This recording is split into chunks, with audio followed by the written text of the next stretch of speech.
Hey, what are you waiting for? Today, on Tofer's Take.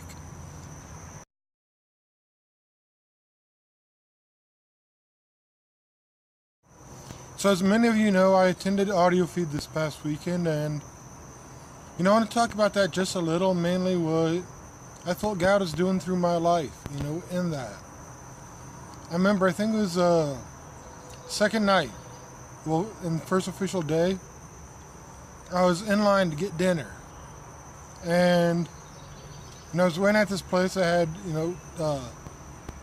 grilled cheese and fries. So I'm waiting. I get to the line and they're kind of slow, and I don't understand why they're slow. I don't get it. They should be moving pretty easily. So I get up to the line and order, and then I step to the side and let the next person order, and then I see it. Then I understand. You see, on their fries, they're taking potatoes and cutting them as much as by hand as possible in today's day and age, and then sending them through the fryer.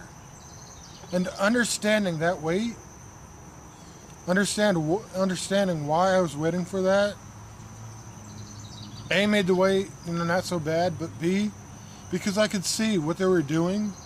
Just ones that just like dump them in the fryer. No, they took the time and effort to actually cut them and prep them beforehand.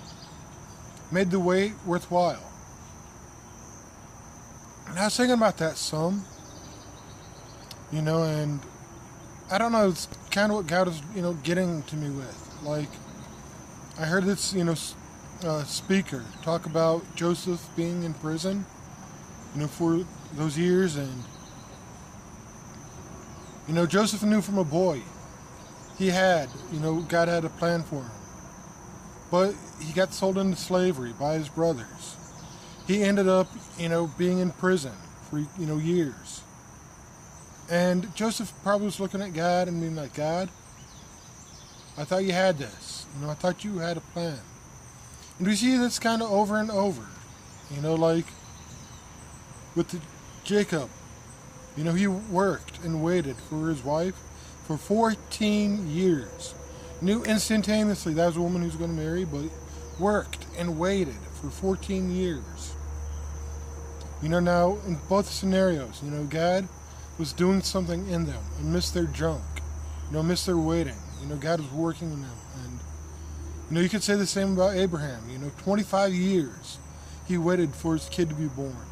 25 years from the time he got the promise to the time the promise was delivered. And in that time, God was working, through him and in him, making him the kind of man he wanted to be. And then, after Isaac was born to Abraham, God says, do the unthinkable. Sacrifice your son, your only son, whom you love. And this probably blew Abraham's mind. But despite the waiting and the circumstances, Abraham still trusted God.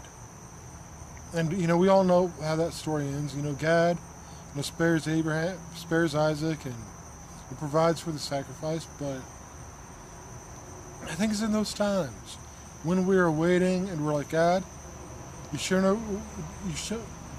know what you're doing? Because you said this, and yet I have a lot of junk going on here, God. What are you doing? I would say use those times, okay? Because God's trying to show you something. God's trying to teach you in those times, and the Bible speaks over and over. I think the verse was about waiting, I think it was Psalm 130, 5. Again in the Psalms it says, those who wait on the Lord are as Mount Zion, they will not be moved. Isaiah says, those who wait on the Lord will walk and not go faint. They will sprout up wings like eagles. So whatever you're waiting on God for right now, know that He's working. Allow Him to work in you while you are waiting. Allow Him to shape you and mold you while you are waiting. Allow Him to grow you and change you into the person He wants you to be while you are waiting. Alright, that's my take for today, guys. Peace.